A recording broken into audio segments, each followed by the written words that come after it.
dizer uma coisa: muitos crentes hoje são viciados em campanhas.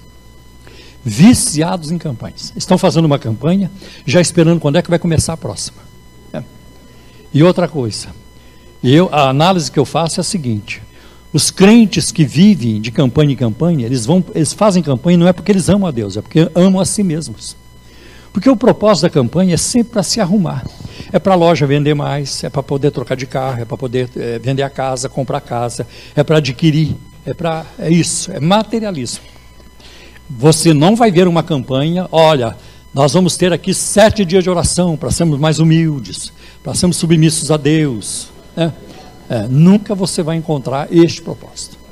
Então eu cheguei à conclusão de que os crentes que fazem campanhas, eles fazem campanhas não porque amam a Deus, mas porque amam a si mesmos. E é interessante, do que vive a igreja evangélica hoje, vive de 3 coisas: campanha, propósito e voto. Campanha, propósito e voto. De quanto vai ser o seu voto? De quanto vai ser o seu propósito? E o dinheiro sempre na frente. Então a mola mestra do neopentecostalismo chama-se dinheiro, não é outra coisa. Então, deixa eu ver se eu consigo ler. Essas aqui são campanhas de algumas igrejas evangélicas por aí. 7 segredos de Deus para o sucesso. Revelação para você, profissional liberal, pequeno, médio, grande empresário, trabalhador autônomo, artista, atleta, estudante. O Senhor era com José, que veio a ser um homem próspero. 7 segredos de Deus para o sucesso. Participe dessas reuniões. Todas as segundas-feiras, 19h30. Venha receber orações fortes para desembaraçar seus negócios, abrir seus caminhos. Suas mãos serão ungidas com óleo da provisão divina. E assim por diante. Agora tem uma aqui chamada Reunião do Povo de Deus. Determinação. Venha determinar a realização dos seus sonhos, ideais, projetos, visões, decretar a cura das emoções, cura física, saúde mental. Venha receber a unção com mirra e tocar nas águas que saram. Isso.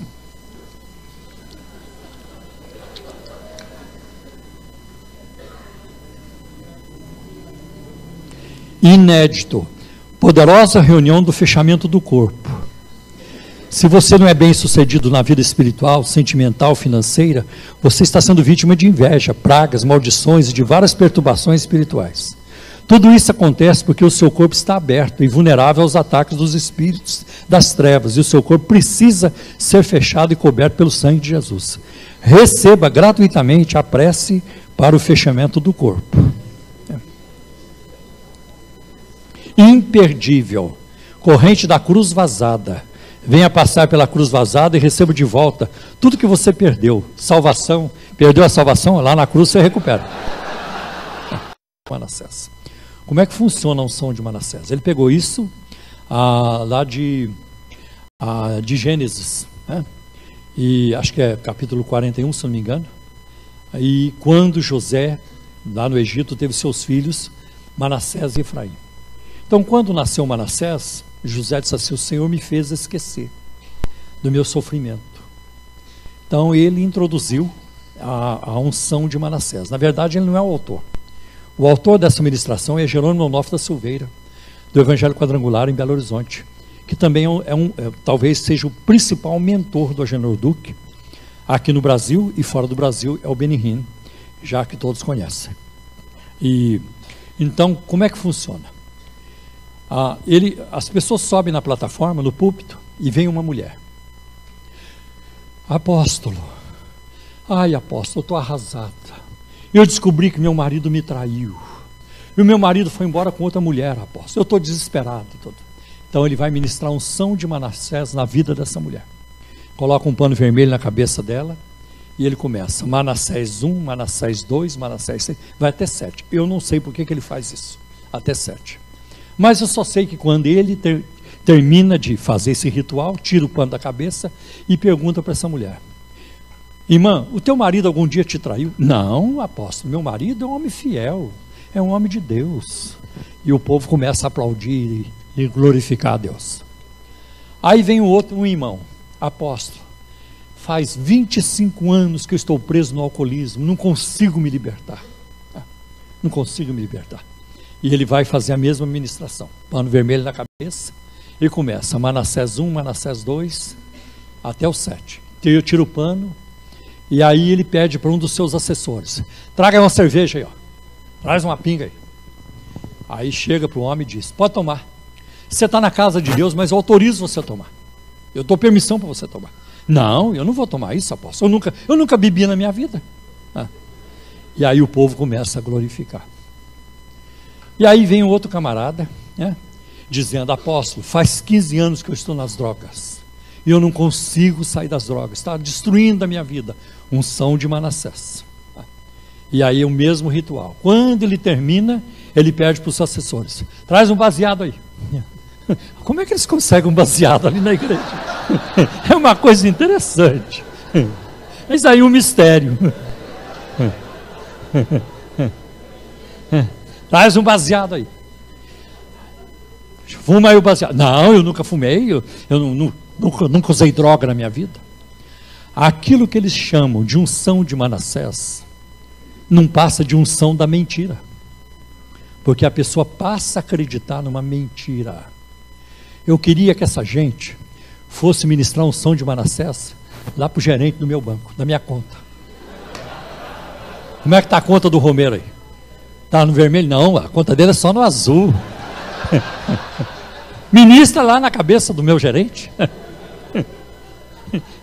E assim por diante. Então você vê a quantas andam, né? Muitos têm um ministério de mentira. A falta de ética é enorme, é enorme. E eu vou dizer para vocês, eu não tenho esperança nessa geração de pastores que está aí hoje. Aliás, eu vinha falando isso já há algum tempo, né? Está surgindo, ou surgiu uma geração de pastores que teve péssimos mentores, péssimos exemplos, tá? E eles conseguem ainda ser piores do que os seus maus exemplos. Então, a minha esperança é que Deus invista numa geração nova, que vá para o púlpito com fidelidade a Deus, né? Com fidelidade à palavra de Deus, para honrar a Deus, amar o seu povo, amar as almas e pregar a verdade. Não tem outro caminho, não tem outro caminho. Este é o caminho. Não queira ser famoso. Não fique esperando pregar no estádio. Quando é que eu vou para a TV? E daí? Você não precisa disso. A fonte da nossa alegria, do nosso contentamento é Jesus. É o que Paulo fala em Colossenses capítulo 3. Quando Cristo, que é a nossa vida, se manifestar, é a vossa vida. A minha vida não é a esposa, não são os filhos, não é o ministério. Tudo isso vai passar. A minha vida é Cristo, é Jesus. Então nós temos que caminhar, é por aí, por aí. Então não queira, né? Eu me lembro, eu não sei se já contei isso aqui para vocês uma vez, eu vou terminar com isso. Quando eu estava fazendo o meu primeiro seminário na América do Norte, no último semestre, eu entrei numa tarde na sala de oração sozinho, e eu estava muito agitado. E aí, Senhor, estou terminando o curso, para onde que eu vou, com quem que eu vou, como é que eu vou te servir, que ministério eu vou desenvolver? E Deus me repreendeu. Eu não ouvi nada audível, mas as coisas começaram a vir à minha mente assim, né? A minha mente dessa forma. Por que essa agitação? Por que essa preocupação?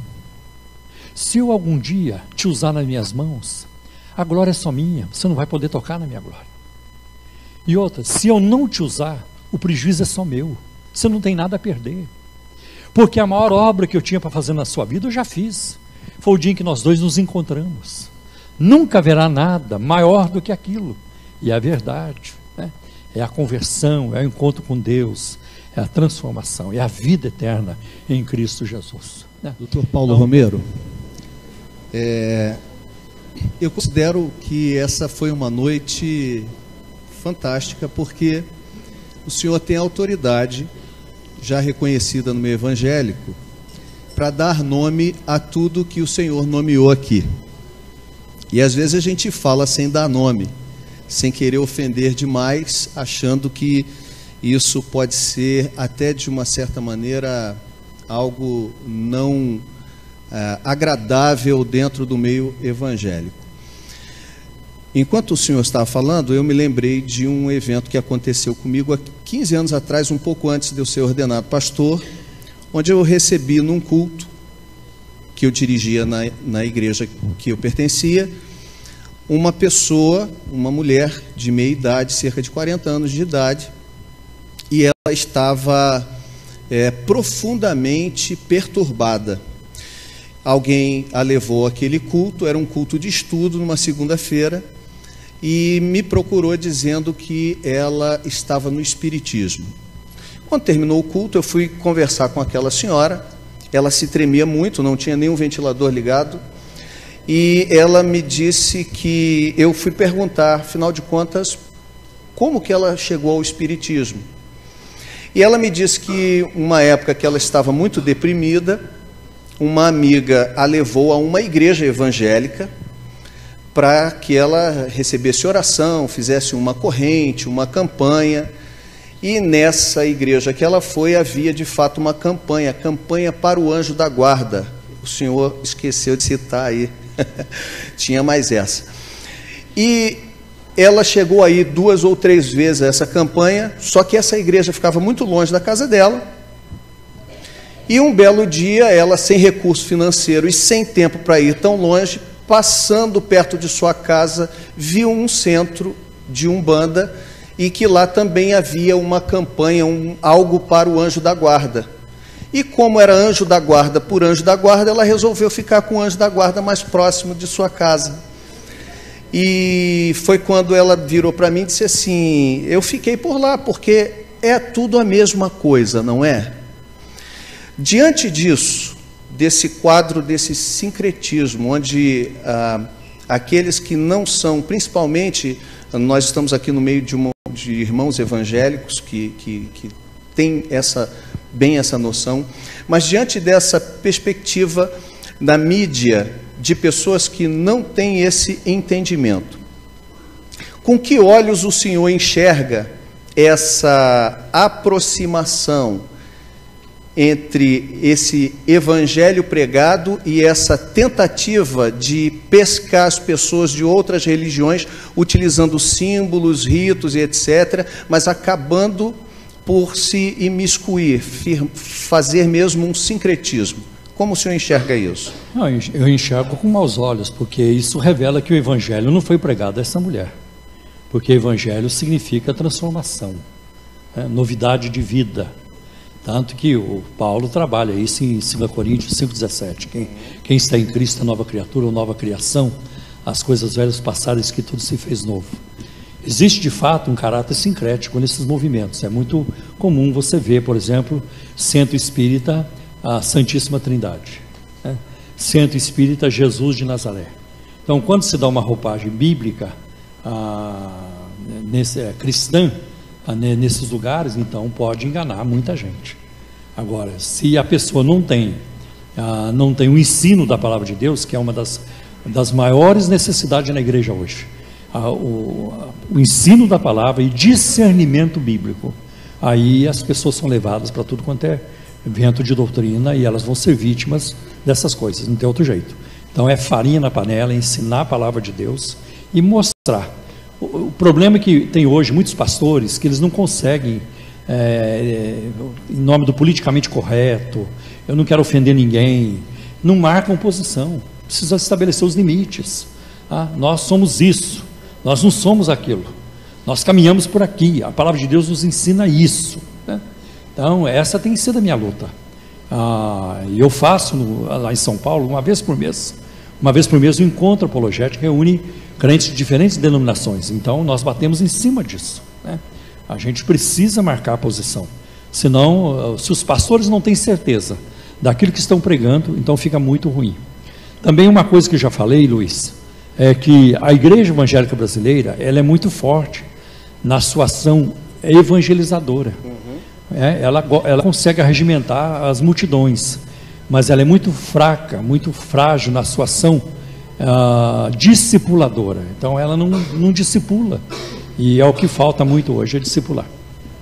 E também tem essa questão de que as novas igrejas, principalmente neopentecostais, são igrejas apressadas, elas não têm tempo, são 5 cultos por dia, geralmente o apóstolo, o bispo, ele tem muito compromisso para pagar, é satélite, é programa de rádio, é TV, é muita gente, é muito dinheiro, Então, uma demanda, uma pressão muito grande por dinheiro. Então, a ação discipuladora, ela sofre.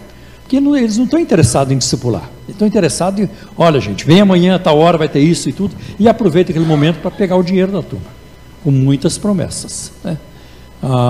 E as práticas são terríveis. Eu, por exemplo, já sei disso, e até no programa do Ratinho, isso já foi ventilado, de igrejas que plantam pessoas no meio da multidão para se fingir de cego, de aleijado, né? E na hora lá dizer que foi curado. Então, quando os líderes são questionados, eles dizem o seguinte: não, mas aquilo ali foi só para estimular a fé das pessoas. Como é que você estimula a fé de alguém em cima de uma mentira, usando a mentira, né? Me faz lembrar o reverendo Moon, que também tem uma prática, ele já morreu, mas o grupo dele, a mentira celestial. Você pode mentir se for para trazer alguém para o reino de Deus, né? Então precisamos tomar cuidado com isso. Tenho aqui uma pergunta do Alain. Ele está dizendo assim, não sei se o senhor vai conseguir, porque a frase não é sua. Comente a frase do pastor Renato Vargens: falsos pastores fazem parte do juízo de Deus para falsos crentes que vivem um falso evangelho e buscam um falso Deus. Tudo que ele falou é verdadeiro. Não, é isso mesmo. Essa perspectiva? Mesmo, claro, é assim mesmo. E outra, muitos pastores hoje, bispos e apóstolos, vivem e ministram como se nunca fossem se encontrar com Deus, como se nunca fossem dar conta a Deus, e um dia isso vai acontecer. Ok. Sobre culto de libertação, sobre invocar demônios, entrevistar, validar o que o demônio fala, pôr de joelhos amarrado por 2 horas, diz que assim o demônio está perdendo a força e o domínio da pessoa. O que o senhor acha dessa prática no meio neopentecostal, principalmente de entrevista do demônio? Então, eu tratei dessas questões no meu livro, Evangélicos em Cristo, tem um capítulo sobre batalha espiritual, onde eu trato dessas questões. Tem um momento na Bíblia, em Marcos capítulo 5, em que Jesus, ele fala com alguém que está endemoniado. Então pergunta lá para o gadareno, em Marcos 5, né? Quantos vocês são? E ele pergunta: nós somos muitos. Qual o seu nome? Meu nome é Legião, porque somos muitos, e assim por diante. Então existe todo um comentário, uma discussão sobre por que Jesus fez isso.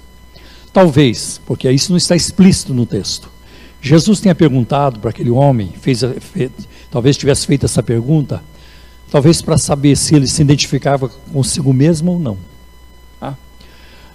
Porque ninguém fica possesso 24 horas seguidas, né? A pessoa que está debaixo de uma influência maligna, ela tem momentos de lucidez. Então, se ele estava entendendo o que Jesus falava.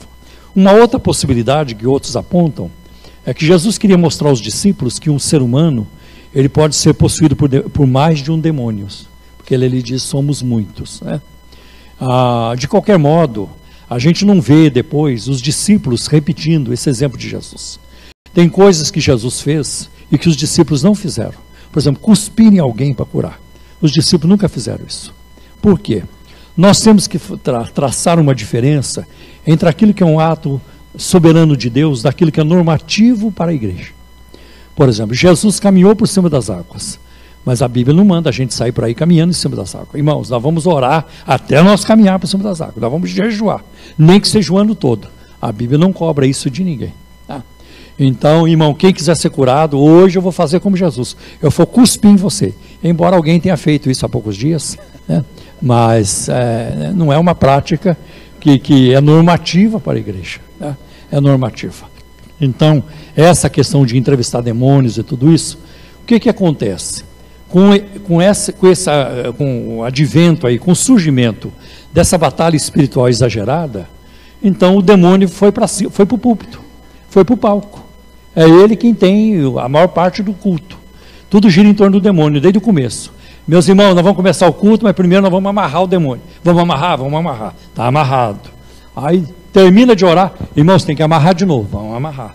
E eles vão amarrando o demônio o tempo todo, né? E tem, olha, os hinos que cantam, tá? Tudo só fala de guerra, hinos de guerra e assim por diante. E eu coloco uma frase no meu livro que diz o seguinte: a vida espiritual não se consiste de uma preocupação doentia com o inimigo, mas de uma contemplação constante da face do Senhor. Está lá em Hebreus 12:2, olhando para Jesus, o autor e consumador da fé. O problema é que essa gente não consegue mais fazer culto sem demônio. Teve demônio no culto? Teve. Então o culto foi uma benção. Teve demônio? Não teve, e foi um culto fraco. É lamentável essa postura de muitos hoje, infelizmente. Nós então caímos para o tema da Semana Teológica, que isso é fruto de uma livre interpretação do texto e, consequentemente, uma prática equivocada, né, da teologia, da má teologia. Aqui tem uma pergunta que alguém quer diferenciar, quer saber a diferença, na verdade, entre sincretismo e ecumenismo.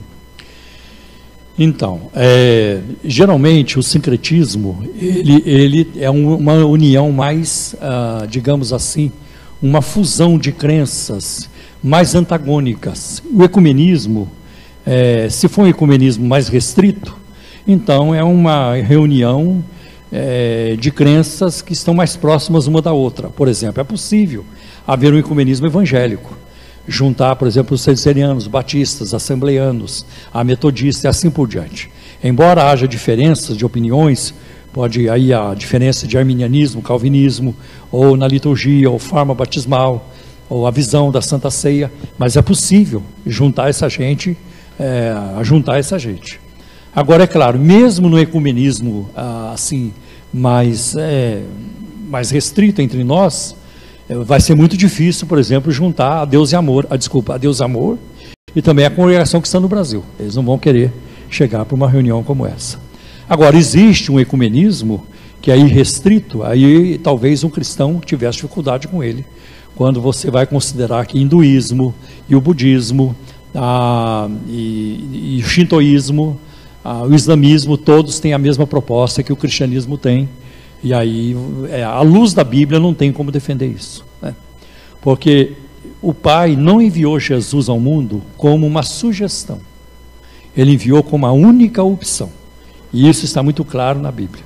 Eu sei que hoje existe muita gente aí preocupada em derrubar barreiras e tudo isso.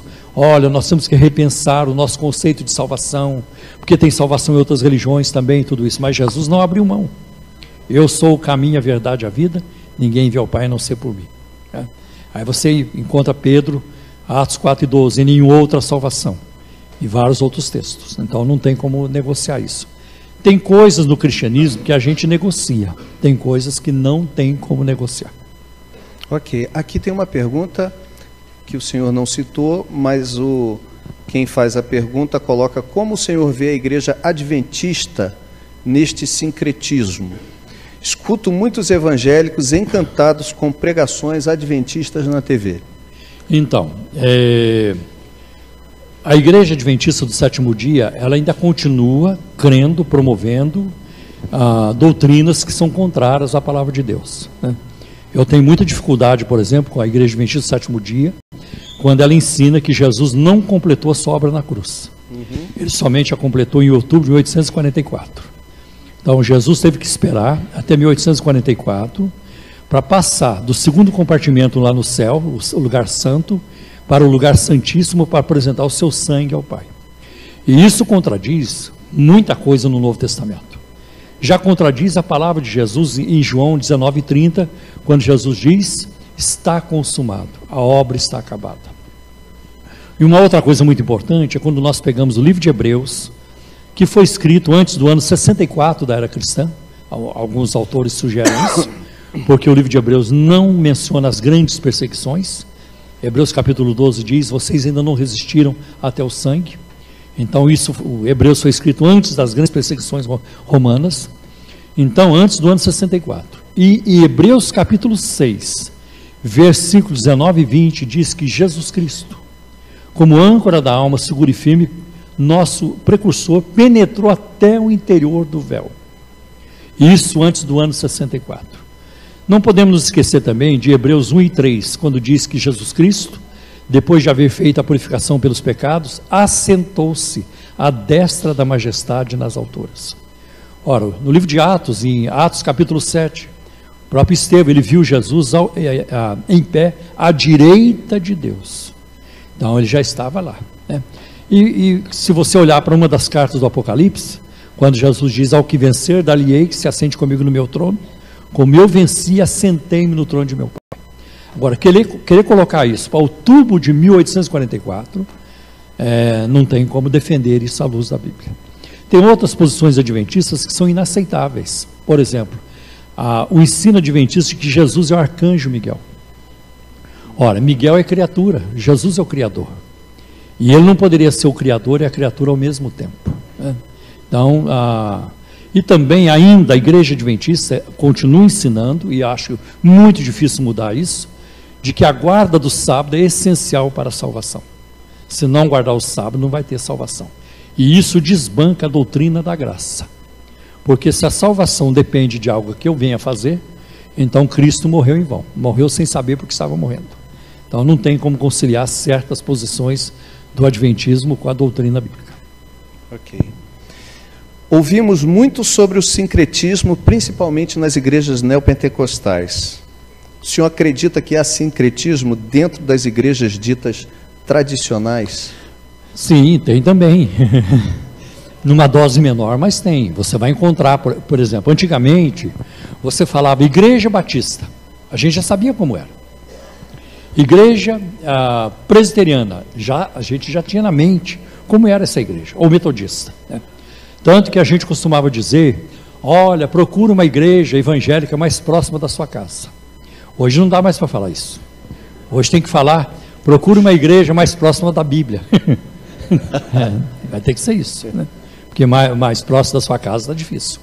Então, hoje não tem mais como você se dirigir, se nortear pelo rótulo Batista, Presbiteriano, Metodista, Assembleia de Deus, Brasil para Cristo e outras. Porque depende do líder local. Então, por exemplo, os batistas têm uma forma de governo em que as igrejas são livres, né? As igrejas são soberanas. Por isso que no meio batista acontece mais isso do que eu acho que na presbiteriana. Porque eles são livres para decidir. Então você vai encontrar pastores batistas pirados, pastores presbiterianos também pirados, como assembleanos e assim por diante. Então a denominação, ela não dita mais a liturgia para aquela igreja local, e às vezes nem a teologia, né? Então é o que dá na cabeça do pastor. Por exemplo, ele se sente impressionado quando ele vê a igreja lá na esquina, apinhada de gente, a igreja dele quase não cresce. Eu vou começar a fazer as campanhas. Vai ser o lenço, vai ser isso, vai ser aquilo, e a água também.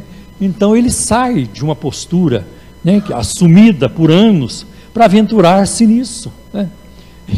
E não dá certo, porque ele não vai conseguir, como diz o Dr. Augusto Nicodemos, né?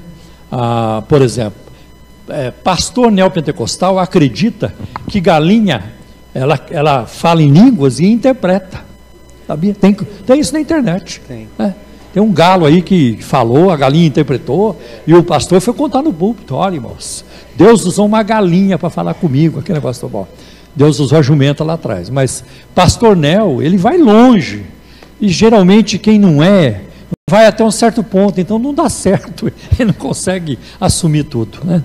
Então é isso o que acontece. Aqui tem uma pergunta que eu acredito que o exame e a interpretação adequada do texto podem auxiliar na resposta. Acredito que o senhor vai falar sobre isso. Diz assim: o senhor generalizou a ida ao monte. Como o senhor explica que o Senhor Jesus orava no monte? Não é proibido ir ao monte. Tanto que o apóstolo Paulo escreve a Timóteo dizendo: eu quero que os homens orem em todo lugar. O que eu não concordo é quando alguém vem dizer que a oração do monte vale mais. A oração do monte tem mais unção, a hora tem mais poder, e assim por exemplo. Então você não pode limitar Deus geograficamente e nem cronologicamente. Não tem jeito.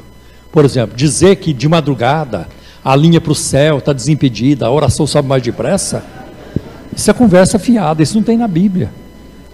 Tanto que eles vão pegar aí você vê a importância da interpretação. Né? Em Provérbios capítulo 8, eu amo os que me amam, os que de madrugada me buscam me acharão.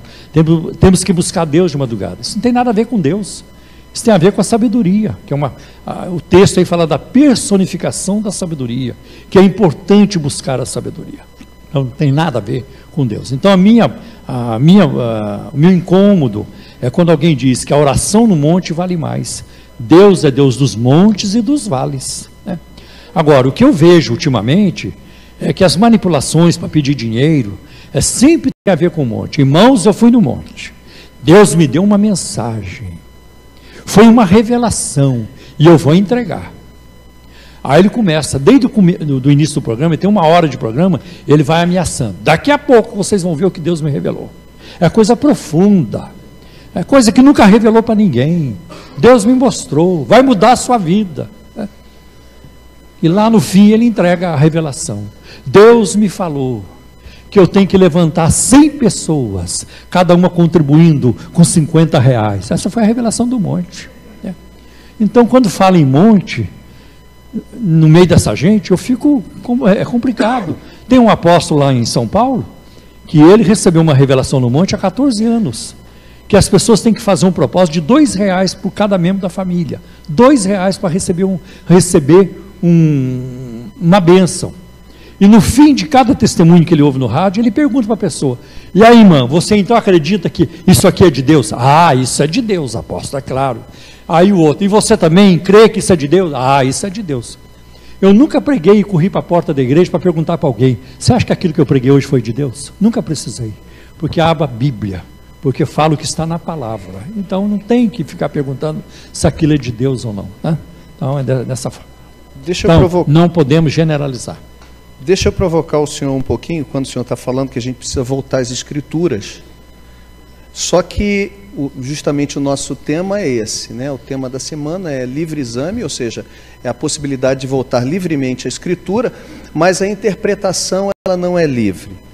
E, levando em consideração que o senhor disse que parte de membros e até líderes de igrejas que a gente julgaria que deveriam possuir uma teologia melhor, igrejas históricas, qual a solução que o senhor consegue ver, se consegue, visto que essa questão de neopentecostalismo, ela sai do âmbito de igrejas e ela quase que forma uma teologia dentro de todas as denominações praticamente. Olha, eu não vejo possibilidade. Eu não vejo ainda, pode ser que aconteça lá na frente, isso no neopentecostalismo. Eu vejo bons sinais no pentecostalismo. Por exemplo, na década de 80, a Assembleia de Deus tinha cerca de 44 mil pastores no Brasil, quase todos eles nunca tinham tido um treinamento teológico. Agora, a partir da década de 90, ninguém é ordenado na Assembleia de Deus se não tiver um curso teológico. Isso é muito bom. A maior parte dos alunos de teologia da Universidade de Mackenzie são de igrejas pentecostais. E eu já tive numa turma minha, uma turma de 100% de pentecostais, eram todos pentecostais. E isso é muito bom, que os pentecostais estão interessados e buscando o estudo da palavra. Porque se juntar uma boa teologia com fervor espiritual, é uma dinamite, é o dínamos lá de Atos capítulo 1. Né? Então isso é muito importante. Ontem mesmo, acho que anteontem, fiquei sabendo que a Deus é amor, porque o missionário faleceu há pouco tempo, o seu genro e sua filha assumiram a liderança da igreja, e com ares já de uma abertura. E fiquei sabendo na quarta-feira à noite que eles já vão formar um seminário teológico dentro da Deus Amor, e eles vão começar com 70 alunos que serão sustentados pela denominação. Então, isso é impensável décadas atrás. Então, eu acho que isso vai ajudar. Agora, o neopentecostalismo não consegue fazer isso ainda, porque a preocupação deles é com dinheiro, é muita mídia, é muito dinheiro. Gente, o preço de satélite, o preço de horário de TV, e tudo, um material humano, técnico, a tecnologia é muito cara, então eles não conseguem. E outra, quem faz um culto, a denominação que tem 5 cultos por dia, não está interessado em pregar, está interessado em arrecadar. É como o camarada que abre o boteco de manhã para vender pinga e café até a noite, tem que ficar aberto, porque eu preciso vender para pagar aluguel. Tá? Então o interesse é outro, a visão é outra, e eu não tenho dúvida que o que move as igrejas neopentecostais, é claro que não são todas, mas é o dinheiro, não tem outra coisa. Porque como é que alguém... Outra coisa, os pastores que estão aqui hoje sabem do desafio que é alimentar o rebanho, pregando 2 ou 3 vezes por semana. É muito pesado. Para você preparar uma mensagem, subir no púlpito com conteúdo, com substância, é muito pesado. Como é que alguém se atreve a fazer 5 cultos por dia? Que ele não tem nenhum interesse. Não há nenhum compromisso com a palavra de Deus. Eu queria concluir com uma última pergunta, Dr. Paulo Romero. Que conselho o senhor daria? Essa aqui fui eu que fiz. Para a gente concluir, tem outras perguntas aqui, chegaram muitas, mas a gente não tem como esgotar todas elas. Que conselho o senhor daria a líderes e pastores que utilizam dessa prática sincrética, ao invés, até por repetição, e que porventura estejam nos ouvindo hoje, que utilizam dessa prática ao invés de buscarem examinar a Escritura e de uma interpretação adequada, esmerada na Escritura, que estão nos ouvindo hoje? Qual conselho que o senhor deixaria para esses? Olha, eu acho, Luiz, que eu não preciso nem elaborar mais. Eu acho que tudo isso veio já na minha fala hoje, enquanto eu estava falando, ou mesmo respondendo perguntas aqui.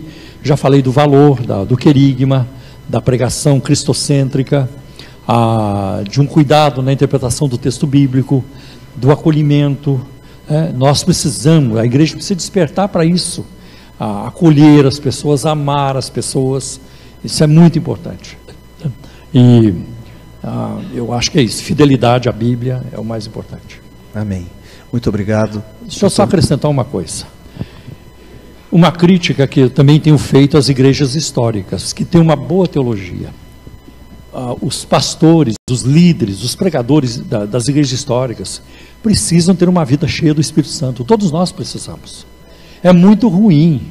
O camarada tem conhecimento, ele tem conteúdo, ele conhece, ele tem teologia, mas ele sobe no púlpito vazio. É como o bronze que soa. Não alcança, não chega lá. Agora, eu não estou aqui nem falando de pentecostais e não pentecostais. Eu estou falando de pessoas cheias do Espírito. Posso citar algumas pessoas que tocam os corações, como o Hernandes Dias Lopes. Eu nunca ouvi o Hernandes orar em línguas, mas ele, quando prega, ele é ouvido, a mensagem chega. Como outros chegam, o Nicodemos, Augusto Nicodemos, o Billy Graham, que há poucos aqui conheceram, aqui alguns conheceram pessoalmente, como eu conheci. Era um batista, conservador, mas que coisa tremenda, a unção e o poder do Espírito Santo na vida daquela pessoa. Então, um outro desafio muito grande para nós hoje é o liberalismo teológico. É muito ruim, porque eu, como pentecostal, eu nunca esperava viver para conhecer pentecostais liberais. Porque para mim a definição de pentecostal é alguém que crê no poder de Deus. Agora hoje já tem pentecostais liberais. E o liberalismo, ele destrói a igreja. Eu não conheço uma igreja liberal que seja grande. Porque deve ser muito complicado você pegar um culto domingo à noite, a igreja cheia, ali tem uma mãe desesperada, tem outro que está doente, tem outro que está passando uma luta, aí o pastor: meus irmãos, vamos abrir a Bíblia em Mateus, se bem que não foi Mateus que escreveu, e vamos ler aqui capítulo 5, as palavras de Jesus, se bem que não foi ele quem disse. O que esse homem espera construir? O que ele pretende promover? Então eu não quero isso para a minha vida. Eu sou crente em Jesus, muito mais do que ser escritor, doutor, professor. Eu sou salvo por Jesus. Eu fui um dia resgatado, e isso é o mais importante. Eu não vou entrar lá no céu com meus diplomas, nem com monografias, nem com teses. Eu vou entrar para ver Jesus e não quero mais nada. É só isso. Amém? Muito obrigado, doutor Paulo.